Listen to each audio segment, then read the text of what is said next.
Hello, fans.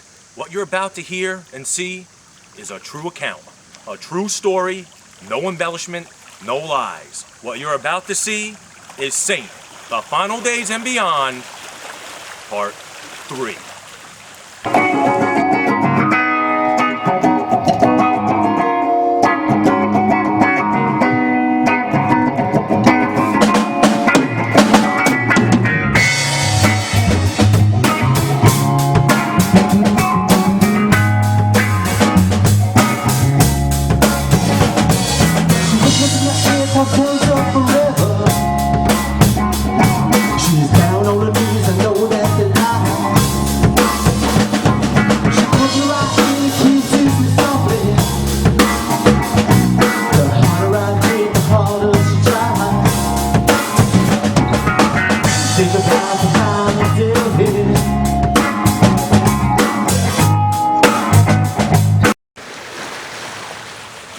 Like we talked about earlier, at this point in time, the band Saint was in a state of flux. Old members out, new members in. Instability was the word of the day around Saint. Until the addition of a new guitarist, lead guitarist, Chris.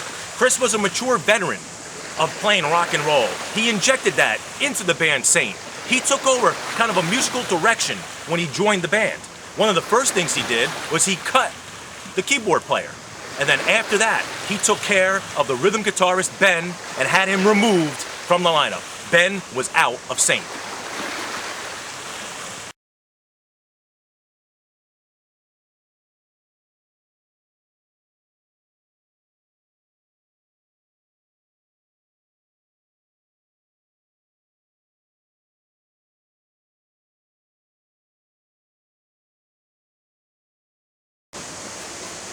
Now, it had always been the policy of Saint to never cancel a show, to play a gig as scheduled.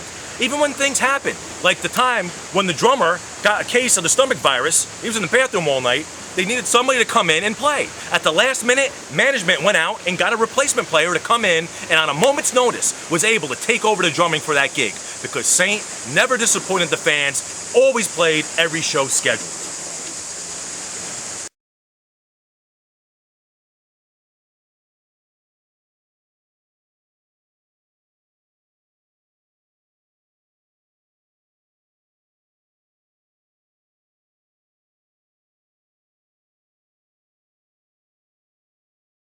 Remember all of this, how we're gonna be present day. One day, baby, we were gonna save the whole world. But man, I gotta tell you, no, didn't have a clue back then, no. We had some good times, man, you are the man. Those days are long gone, but now I gotta tell you just how we live.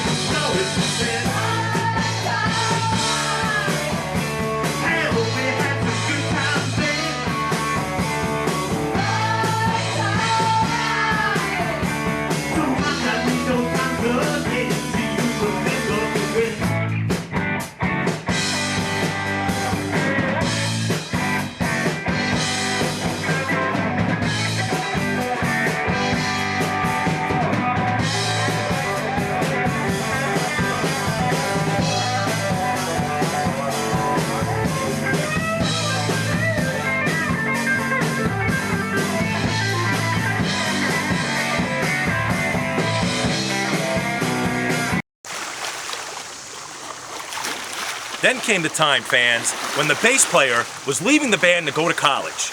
This left the band without a bass player for an upcoming gig, but quick thinking management had a solution. One time only, they paid a ringer to come in to be the bass player for that show. So again, Saint didn't have to cancel. The fee was a mere $50. Bring in the ringer, the show goes on as scheduled. Well, Chris, the guitar player, got wind of the fact that the bass player was making $50 for this gig. Chris didn't seem to like that very much, and it led to what happened next.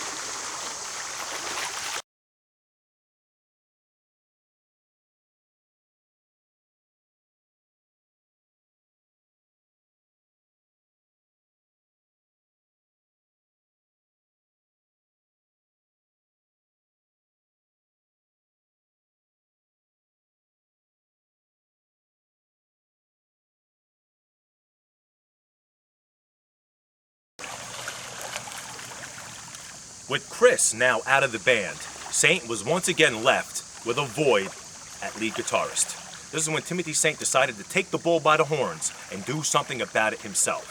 First thing he did was contact Ben, who he felt was unceremoniously let go from the band the first time. Timothy Saint felt that Ben deserved a second chance and brought him back into Saint to be the new lead guitar player. But this is Saint doing it, and it's the best version you've ever heard.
This led to what is considered as the most stable unit Saint had ever had. In came, from London, England, Dave, the bass player. In came Seth, the drummer. Now, Seth is an interesting story because Seth had never been in a rock and roll band of this magnitude before. Seth came from 50s era rock, where he would be playing Run Around Sue at your local sock hops and bingo parlors. So he came in to Saint with a whole new look at the world of rock and roll.